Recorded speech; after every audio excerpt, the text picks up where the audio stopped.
I have an obsession with gaming accessories, specifically game controllers. When an opportunity to add accessories to controllers themselves comes about, I find it challenging to not reach for my credit card. Listen, I'm all for splurging on gaming gear, but is it always worth it? That's the question. Hi, I'm Clef and you're watching Game Tech Talk. Full disclosure, BreedGaming did reach out and provided the products featured in this review. With that said, all opinion remain my own and I am under no obligation to say anything specific.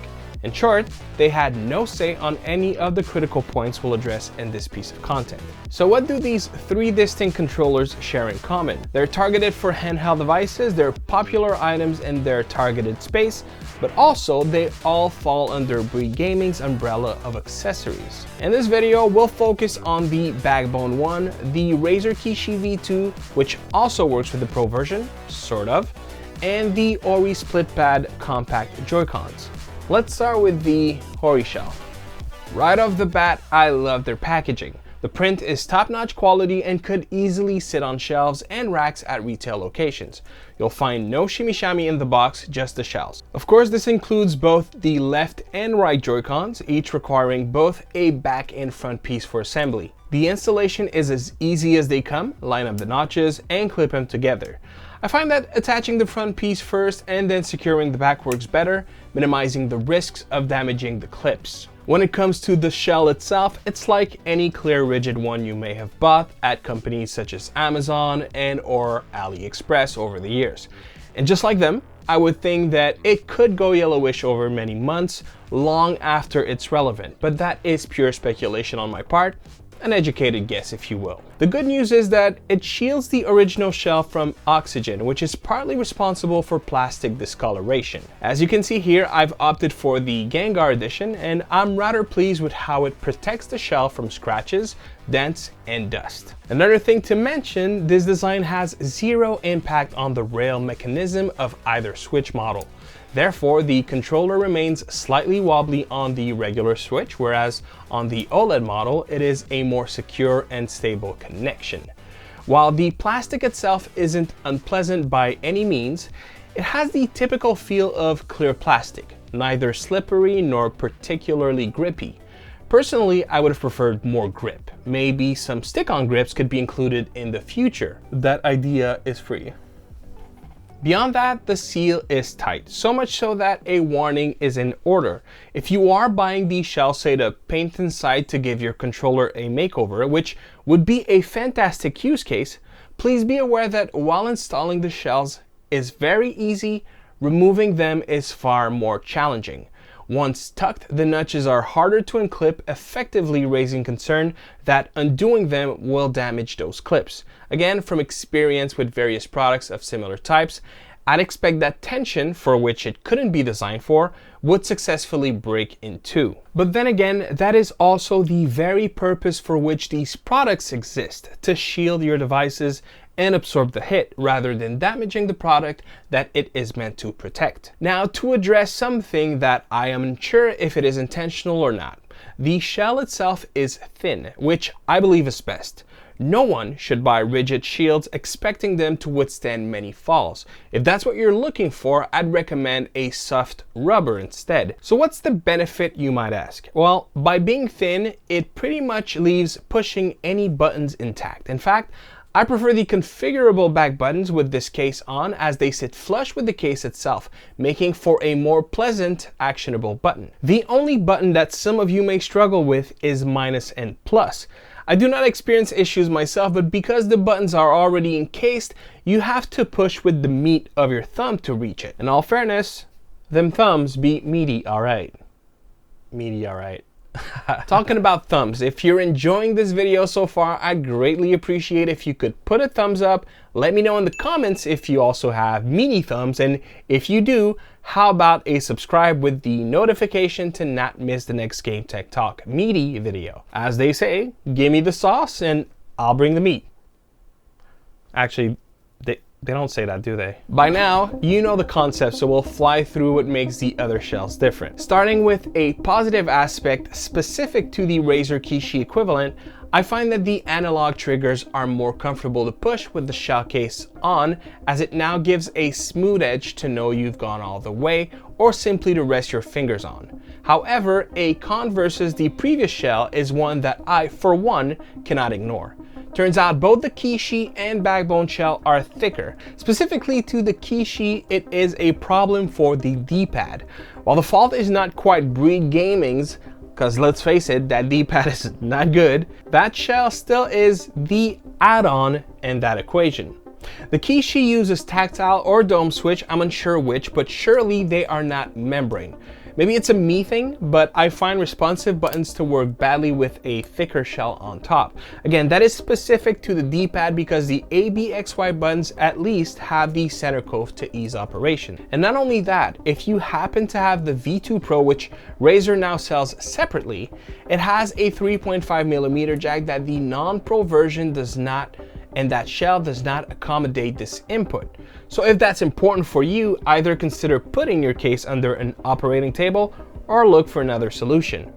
So all in all, I'm less inclined to recommend the shell for the Razer Kishi as I am for the Hori split compact pad so far. And for the Backbone one, while the product I received also had a thicker shell, I'm happy to report that it causes no specific issues to buttons and overall feel. There is still the grip situation, but that's just a difference in material and a sacrifice one should expect to make regardless of what sleeve you'd put on your controller. I was pleasantly surprised that they did anticipate the likeliness of having to deal with a Pro Max iPhone, specifically 13, 14, and or 15, which is that it doesn't quite fit the Backbone one like other models. So the solution is an extra attachment that Backbone does provide with their controllers, but of course that attachment is not compatible with the case.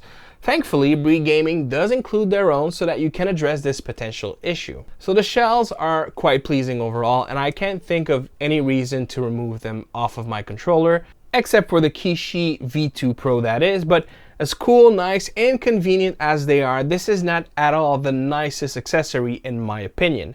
As part of the kit that they provided for me to review, they've added a product that I wished for many times while using these controllers, and it is a kickstand that connects to the middle bar of the Kishi V2 and Backbone. That accessory will not work with the Switch, nor would you need it anyway. If you're familiar with Deckmate, the difference in quality is uncanny, or lack thereof I should say.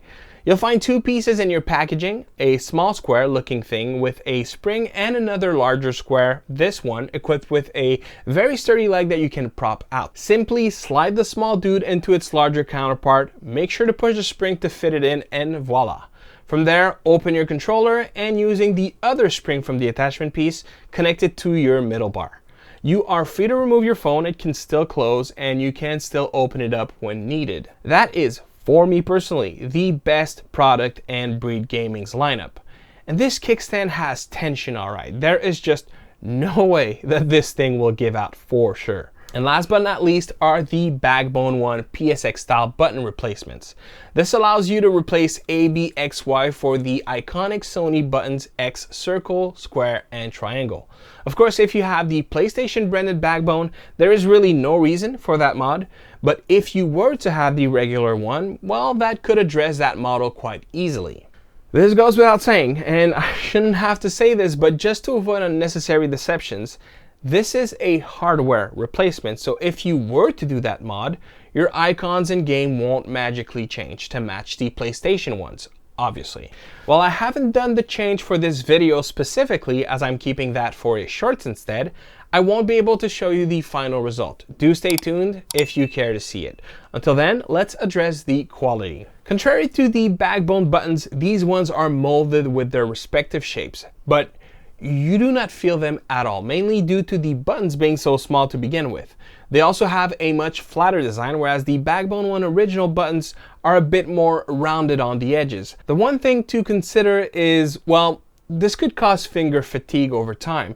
The feel of the button itself is quite nice, but if you know you are the kind of person to really push hard on your buttons, then these may end up going back in their packaging as far as I'm concerned. Nonetheless, I think it is a cool option to have, and most certainly not the first time custom buttons are a thing. What I would have liked instead are different color schemes, but using the original layout. By now, there may be something that caught your attention out of these products. I sure am impressed with the overall quality of BreedGaming, but there is something that we have yet to talk about. Going on their website, they do have more products to choose from, and it is abundantly clear, at least to me, that this company is serious into making a name for themselves in the gaming hardware space, and quite frankly, I'm convinced that they have every reason to be there. Maybe I haven't tried hard enough, but I did try to find alternatives to the products I reviewed today, and I couldn't find any. You may have better luck than me, but when it comes down to the wire, BreedGaming are innovating, and this is the very reason why I decided to cover these products, because I'm not seeing anything like what they're offering out there. With that said, historically speaking, and yeah, I know we are in a notoriously aggressive economical inflation period, but still, I do find as innovative and pleasant as these products are, they're a bit pricey. $20 for every shell, it's still not cheap, but it seems to be in range, and then you have a $6 shipping fee. The product that is most worth, in my opinion, is definitely the Kickstand at $25 US, and if you care to know, the buttons go for 10. Since no company seems to be as specialized as BreedGaming, your best bet at finding alternatives is Etsy. As much as some literal treasures can be found on that website, the quality can greatly differ for obvious reasons. As for BreedGaming, everything I tested today was solid, of great quality, and would ultimately carry the purpose that they were designed for. I have zero doubt about that. And in case you stumbled on this video because you are currently shopping for a Backbone one, I reviewed it and you can watch it here. I hope this was helpful to you all. Thank you for watching. Okay, bye.